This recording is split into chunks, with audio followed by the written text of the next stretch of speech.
guys, and welcome back to more English with Dry. Today we're taking a look at Sybil Birling from An Inspector Calls. Now, as usual, I have split up her character development into 5 distinct parts, the first of which is first impressions. In the stage directions, we hear that she is a rather cold woman and her husband's social superior. Then one of the first things she says is to her husband, Arthur, reproachfully, "You're not supposed to say such things." And then, finally, when you're married, you'll realize that men with important work to do sometimes have to spend nearly all their time and energy on their business.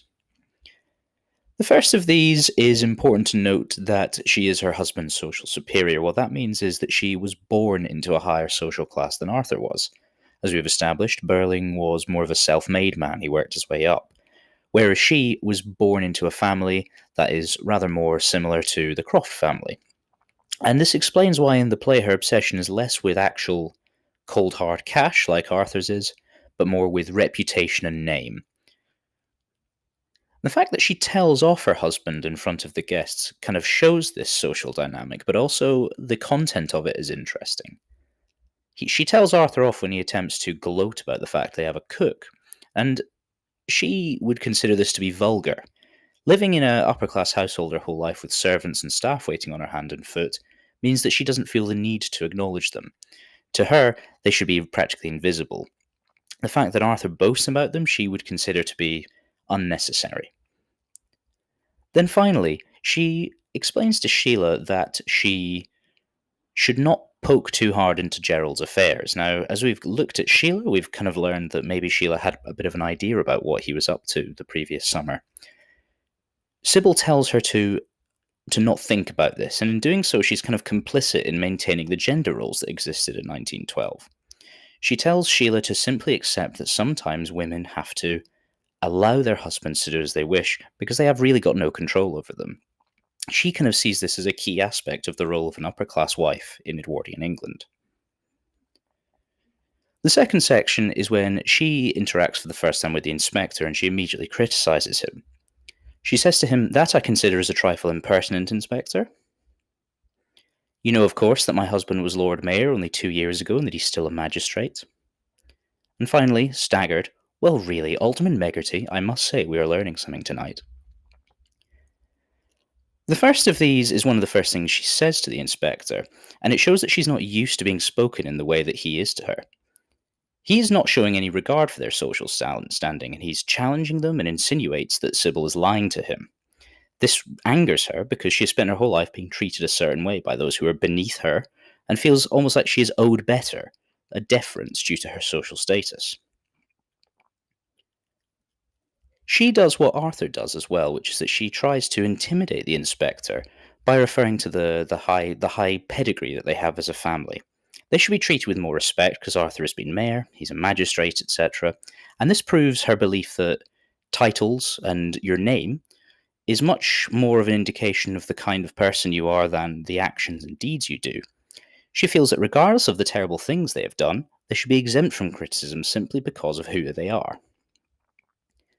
And then finally, when Gerald reveals that Alderman Meggerty is a disgusting womanizer, she acts incredibly surprised. Now, this ignorance of what is going on in Brumley is fitting because actually it's exactly the kind of ignorance she's showing about what's going on inside her own family. Everyone knows, it seems, that Alderman Meggerty is disgusting except her, and this is, of course, indicative of how little she knows about what Eric is up to. It's ironic, the statement, as well. We really are learning something here tonight because, of course, famously, she and Gerald and Arthur learn nothing at all.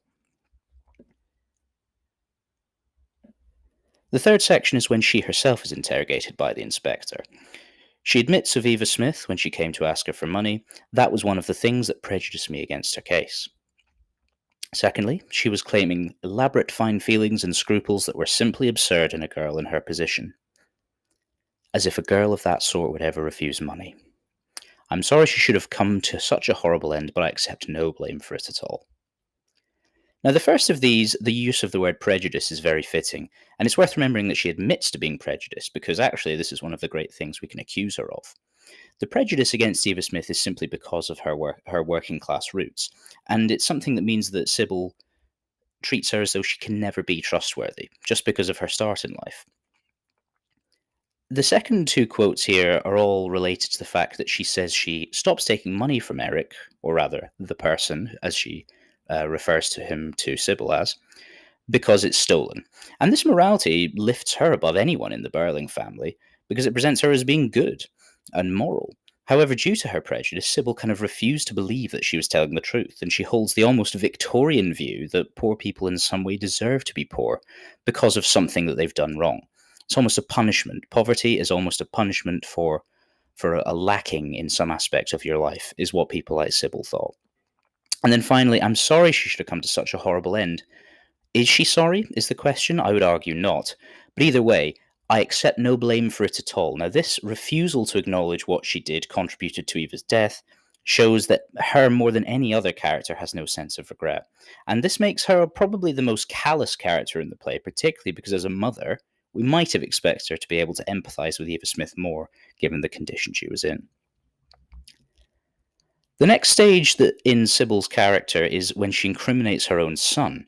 She mindlessly talks to the inspector about what should happen to the so-called perpetrator of Eva Smith's pregnancy, without knowing that it's her own son.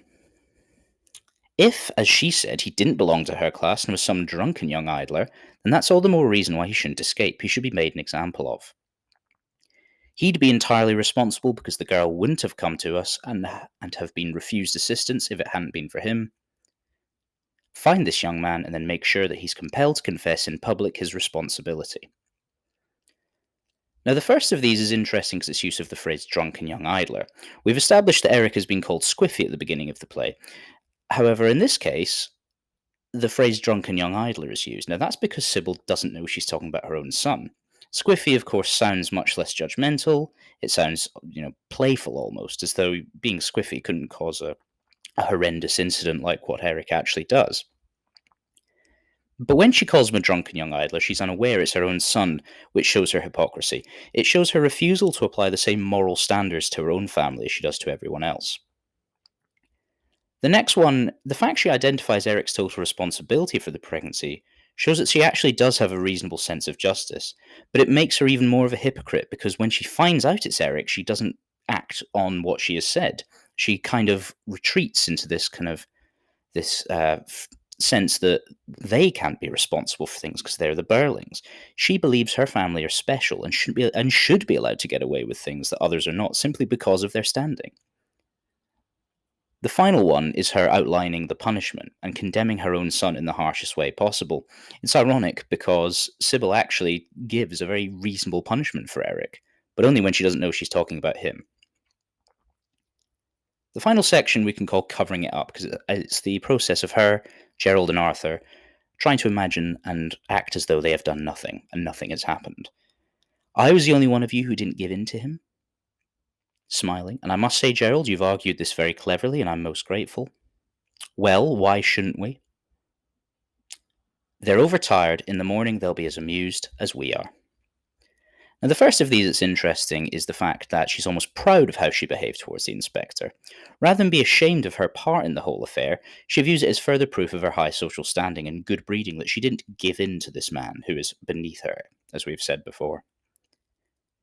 The obvious pleasure she has for Gerald shows that the only thing she thinks she's been saved is a slight inconvenience. She only views what's happened as being vaguely irritating now, and this really speaks to how little she values a woman's life and all the things that happened to Eva Smith. When asked why she shouldn't pretend that nothing had happened, she says, "Why shouldn't we?"